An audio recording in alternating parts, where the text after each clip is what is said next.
touching on the transfers and everything related to that, how important is the coming summer? Because I don't want to just talk about Liverpool here, because we don't know the outcome of Man City's charges. So we don't know whether they're going to be in a position to strengthen or whether potentially they're going to face some sort of punishment.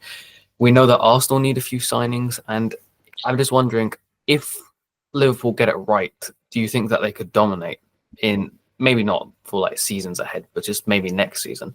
But then what happens if Liverpool get it wrong? Could we regress significantly and maybe face ourselves being in a top four battle as opposed to, say, another title challenge?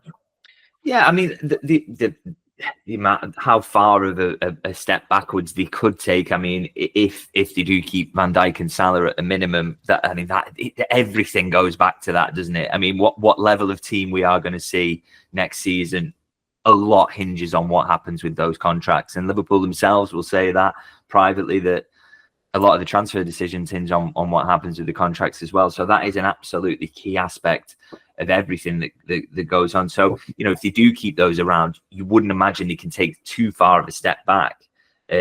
But regardless of that, you know that the signings are absolutely key as well. I mean, you're looking to sign the next Andy Robertson. Can you sign a guy who can give you 7 years of absolutely top class performances at left back? That is absolutely the job in that area. The forward line, you could say with Núñez and Diaz, they haven't quite reached the levels that Liverpool had hoped for from both of them, really. I mean, Núñez probably more, quite obviously.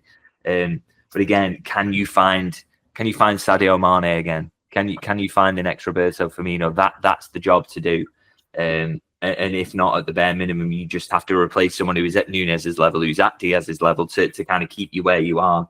But obviously Liverpool want to get better, and the idea is that they've got to absolutely nail these signings. And I would say, you look at Núñez as Diaz as more kind of relatively recent signings, and they didn't hit the levels that Liverpool hoped that he would. And the aim is that they get back to signing those bona fide world-class stars again. And that's kind of the important aspect this summer, is that, this new recruitment staff, or the old recruitment staff, is now back in place and making the decisions as they did when Jurgen Klopp's first great team was built. So it's now about, can you go back to making signings of that standard? And it feels really, really important, because they're going to have to make a few signings, and they're going to have to get a lot of them right. And the hit rate in previous years has been very good. Maybe wobbled a little bit in recent years.